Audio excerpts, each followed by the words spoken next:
back onto some national news now. Well, it's the third week of stalemate in the parliament. The opposition has refused to budge on its demand for a joint parliamentary probe into the 2G scam, and the government is determined not to allow it. Today, Pranab Mukherjee attempted to break the deadlock yet again. He called on LK Advani and the other opposition leaders and appealed to them to let the parliament function. Pranab even offered that the CBI probe into the 2G case be monitored by the Supreme Court besides a debate in the parliament. But the opposition says it wants a probe by a joint parliamentary committee and nothing less than that. Well, the world's largest nuclear park today got the go-ahead.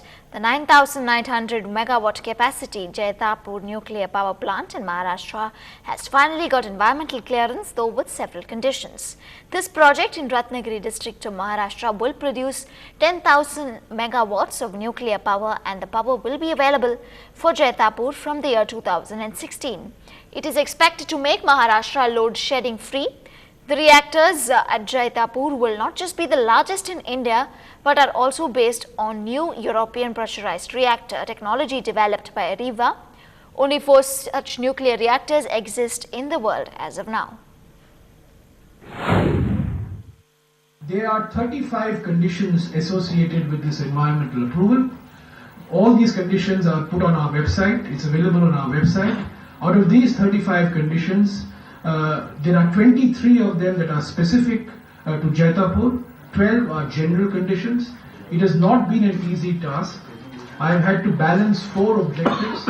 And some cricket news now. Well, Virat Kohli's scintillating century brought all smiles as India won the first ODI against New Zealand at Guwahati by 40 runs today.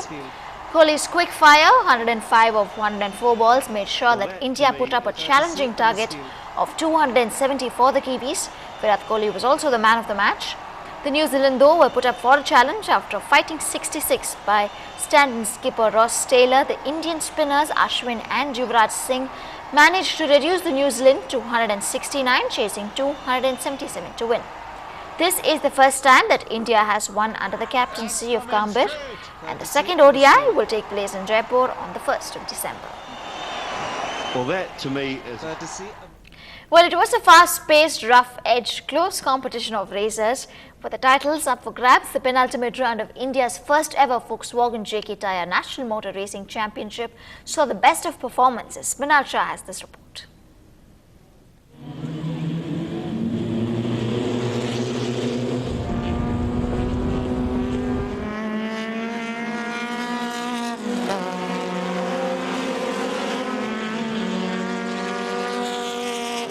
Hear sounds of cars hissing past, engines revving up, and you know it's home to any Speedy Gonzalez.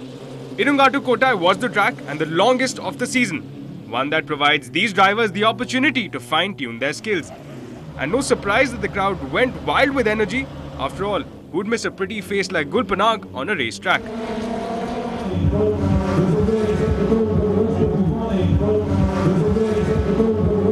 We started off on pole and it was a very tough race as the car number 2 and 21 were on my back, so all of us were fast, but at last we came out to be better, so it was a very good race.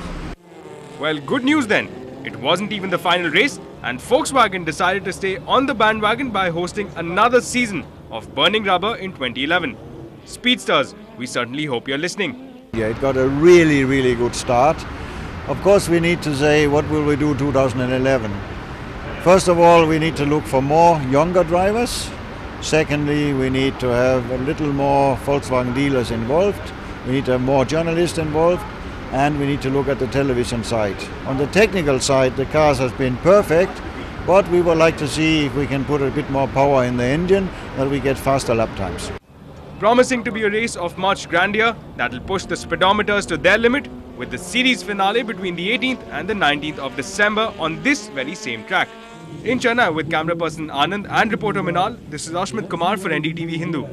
And finally, in a country like ours where bikes are advertised as definitely male and women are appreciated on bikes only if they are also jumping off rooftops in secret agent movies, we in Chennai have a group with us that has a different notion of biking.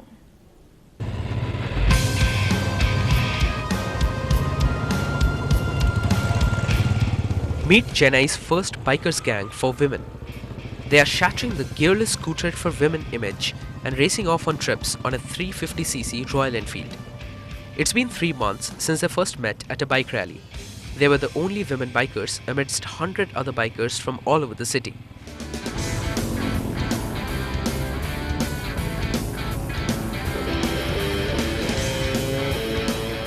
Sure enough, these women create quite a stir on the roads when they ride together.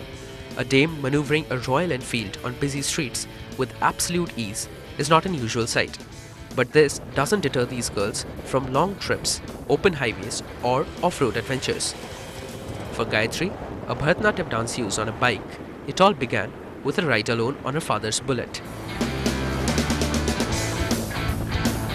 Yeah, back home they did have a lot of inhibitions in sending me for biking trips, and that's when these cruising dames came, and when they could see other females who could really go on long bike drives, they thought, okay, why not just send me also to it.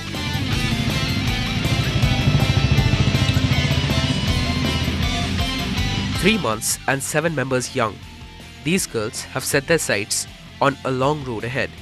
Zipping past milestones and surprised onlookers, it has been a very nice journey since their first bike rally. Surely, there are many more open highways and narrow passes to conquer before they can rest." In Chennai, with cameraman John Kalisayak for NDTV Hindu. Well, that's all from me tonight. Have a great week ahead. Good night.